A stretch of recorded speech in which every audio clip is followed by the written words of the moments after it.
Қаңлы руы. Қаңлылар Хырдарьяла яшәүсе Қаңғый дәүләтенән килеп сыккан тидер. Безнең эрага тиклем беренче буатта Һун дәүләте таркала башлай һәм Қаңгылар дәүләте Қаңгый күсәеп китә. Қаңгый дәүләтен нык зур булган, 4000 километрга һузылган. Безнең эраның 2-3 буаттарында Қаңлы дәүләте таркала башлай. Улар Бәшнәк халкына кушылып Көнбәешкә юл тута. Шунда яйык далаларында торып калып, башкорттарга кушыла. Қаңлы башкорттарының шәҗәрәһе Әтик карттан башлана.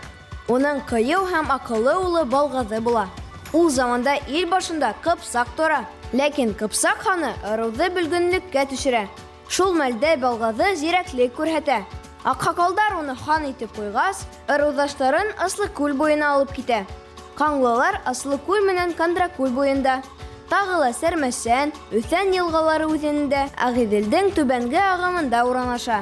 Башҡорт ерҙәре Рус дәүләтенә ҡушылғас, Ҡаңлы ерҙәре Казан дорогаһының Ҡаңлы өлөшөнә әйләнә. 1672 йылда Ҡаңлылар аҫабалыҡты раҫлаусы батша грамотаһын ала.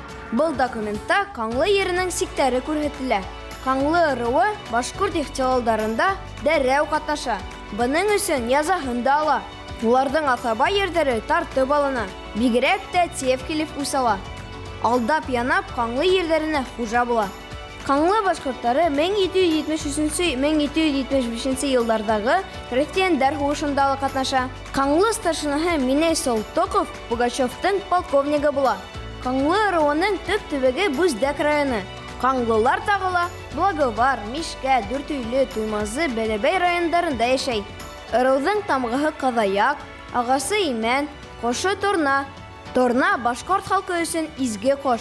Ул яу килеүен хәбәр итә. Шуға ла күп яу күргән Ҡаңлы халҡы әле лә көслө, рухлы һәм дәррәү.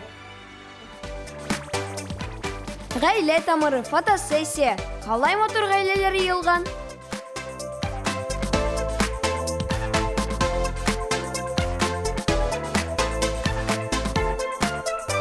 Ғәйепләмә мине, таш бәгәрчек. Бала күңеле тик далала. Миңә бары һинең уян кәрәк. Толҡа тапмай яның ҡалала. Бүтә моңом тыуған ерҙәремдә. Башҡаса мин йәшәй белмәйем. Бөгөн инде үҙебеҙҙең шәжәрәбеҙ тураһында һөйләргә килдек. Беҙҙең атай тарихсы, шуға күрә лә беҙ үҙебеҙҙең шәжәрәбеҙҙе ныҡлап 2 йыл элек өйрәнә башланыҡ. Мәғлүмәттәрҙе инде Азат теркәп барған, ана шул мәғлүмәттәрҙе беҙҙе ошо шәжәрәгә күсереп, матур ғына итеп шәжәрә ағасын төҙөп киләбеҙ. Оло бабабыҙ Вәлиәхмәт. Беҙҙең фамилияла уның исеменән ҡыҫҡартып алынған.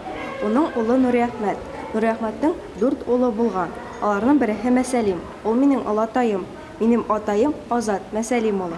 Әлеге көндә үҙенең шәжәрә өҫтөндә эшләүҙе дауам итә. Мин шәжәрәнең өләсәйем һәм ҡарт нәнәйем ярҙамында төҙөнөм. Ғаиләбеҙ шәжәрәһе 14 быуындан тора. Мин үҙем Ҡаңлы ырыуы башҡортомон. Үҙебеҙҙең шәжәрәне төҙөү башланыҡ 4-5 йыл элгәре. Һәр бер бала үҙенең нәҫел ырыуын белергә тейеш, үҙенең нәҫел ырыуының ғөрөф-ғәҙәттәрен, телен белергә тейеш.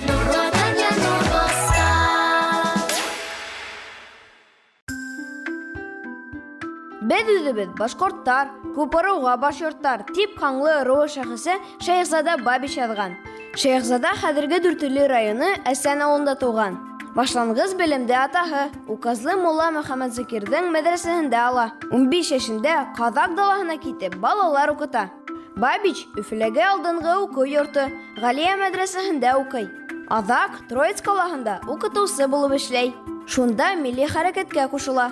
Йәш Бабич Башҡорт мәркәз шураһы ағзаһы, Башҡорт гәзитенең мөхәррире, Тулҡын йәштәр ойошмаһы рәйесе була. Бабич йыш ҡына Ҡаңлы балаһы тигән ҡултамға ҡуя. Бабич башрифком типографияһын Ырымбурға күсереп барғанда вәхшиҙәрсә язалап үлтерелә. Йылайырҙа 1-нче Смоленск уҡсылар полкының ҡыҙылармеецтар тарафынан.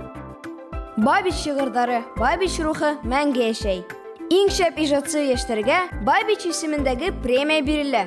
Өфөлә бөйөк башҡорт шағирына һәйкәл ҡуйылды.